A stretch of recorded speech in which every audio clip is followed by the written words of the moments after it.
Sumasakit ba yung likod nyo, katawan nyo sa umaga? O pareho tayo, sumasakit sa likod. Bakit po yan? Ano tong morning stiffness? O tingnan natin na kung ano gagawin. Kasi pag hindi natin to aagapan, pwede tayo mapilay, mag-i-spasm yan, sasakit yung likod natin. Ito mga possible causes, pwedeng arthritis po yan. Okay? Merong osteoarthritis, arthritis ng pagkaedad. Pag osteoarthritis, 1 hour pagising mo sa umaga, galaw-galaw ka, lakad-lakad ka. Pag nawala na mabilis, osteoarthritis. Kung 3 hours, 4 hours, masakit pa rin yung katawan mo, kailangan hapon pa mawawala. Baka ibang mas serious arthritis like rheumatoid arthritis or inflammatory arthritis. Papacheck tayo sa doktor. Yung mga joints natin, meron siyang parang tubig sa loob synovial fluid. Ang problema, pag tumatanda o buong gabi hindi natin ginagalaw, itong fluid sa joints parang nagiging gelatin, tumitigas. Kaya matigas yung kamay natin, di ba? Tigas ng mga joints, lalo na kung may mga konting injury, tigas ng leeg, tigas ng likod, di ba? Tigas ng tuhod, tigas ng paso. Kailangan ginagalaw-galaw unti-unti. So, pwedeng ito lang yan.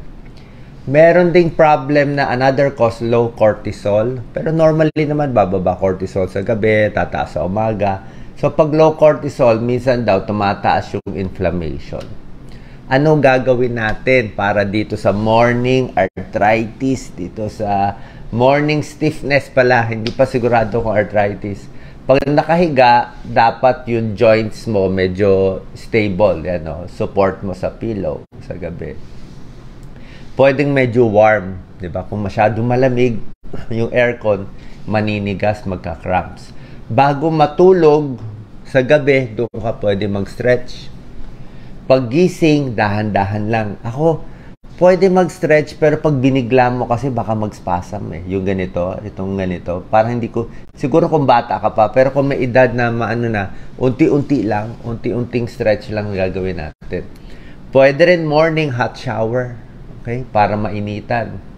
Tapos light exercise to loosen up, tuturo ko. Bawasan ng stress, maraming stress, tumitigas. Tapos kung yung mga trabaho, kung masakit ang katawan, i-delay mo konti, huwag masyado maaga para hindi ka ma-pressure.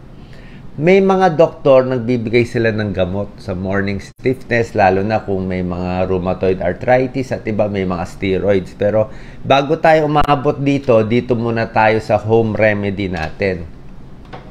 Itong cobra stretch, may tulong yan. Tataas mo konti. Ganyan, no? Yung kamay mo. O, hindi naman ganyang kataas. Kahit medyo mataas lang para gumalaw yung spine. Knee to chest, pa isa-isa. Ginagawa ko po to. Dahan-dahan lang, oh, mga 10 seconds. Kabilang seconds, na-stretch yung likod. Okay. Pwede rin sabay dalawa. Dahan-dahan lang. Ha? Unti-unti lang, ha? Lalo na sa may edad. O, minsan tutunog yan, Huwag din bibiglain. Huwag sobrang lakas. Lalo na mamaya kung ano yung likod nyo. Pero dapat ini-stretch yan. Spinal twist. May mga twist na ganyan. Pwede rin dalawang paa nakaganon. Nakaganon, nagtutwist. Kung kaya nyo mga bata-bata, mag-hula hoop. Maganda rin mag-hula hoop. Upper back stretch, ganito ha, taas. Tapos meron mga side stretch pag ganito, konti, nakatayo. Pag ganito, side, di ba? Dahan-dahan sa umaga, side stretch, unti-unti. Kasi lagi na tayo nakaupo, yan ang trabaho natin, nakaupo lagi, kaya yung likod natin, minsan tumitigas na. Yung mga fascia, yung mga joints, ay na gumalaw masyado. Kailangan gumagalaw. Neck stretch, di ba? Yung mga neck stretch na tinuturo natin. Yan o, mga neck stretch. Lahat yan ini-stretch. Hindi naman natin magagawa lahat, pero yan ang ginagawa natin. Shoulder stretch. Kung shoulder ang tumitigas. Side stretch, yung tinuro ko. Ano, dahan-dahan lang, huwag sobra. Kasi mamaya, biglang sumakit yung likod nyo. Yung kaya lang, unti-unti. Ito, squat stretch. Ito dapat nakahawak siya. Mahirap yung ganito, wala siyang hawak. Nakahawak sa silya, nakahawak sa dingding. Nakatukod ganito. Quad stretch. Yan. Tapos yung kabila. Ito, quadriceps sa harap. Ito, calf stretch sa binti. Ito ini-stretch. Ina-atras sa sinutulak. Maganda po yan, ini-stretch to. Bago maglakad, ha? Mga 10 seconds, 2 times a day.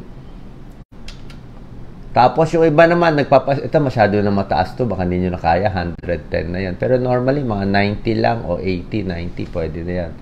O, dahan-dahan na pag-stretch, dapat may konting sakit, pero hindi dapat sobra sakit. Pwede to cat and camel, ayan o, cat and camel, para gumalaw ang spine. Cat and camel, pampaluwag na likod. Pwede to parang Arab stretch, child pose, ito. Minsan tumutulong pa yung likod niya. No? Pwede naman. Tapos yung sinasabi kong kaliwa kanan para sa spine. Okay. Tapos pwede rin yung stretch na ganito. Ito lagi kong ginagawa. Ito yung masarap to sa akin eh. Oh, hindi lang tayo makatayo, may mic. Tapos yung pag ganito ginagawa ko. Yung tinuturo ko sa back. Basta gumalaw-galaw lang yung likod. Sa morning, galaw-galaw para mawala yung mga matitigas. So, low impact lang sa umaga, lakad-lakad, galaw-galaw, di ba? Pag kung may edad na, lakad-lakad lang. Fish oil, pwede rin. Anti-inflammatory diet, healthy diet. Tapos yung mga pain relievers, hindi ko masyado sinasuggest. Mas gusto ko yung hot pack na lang, natural na lang, tsaka masahe. Hopefully, nakatulong tong video natin. Babawasan ang inyong morning stiffness pag tumatanda o nagkakaedad. Salamat po.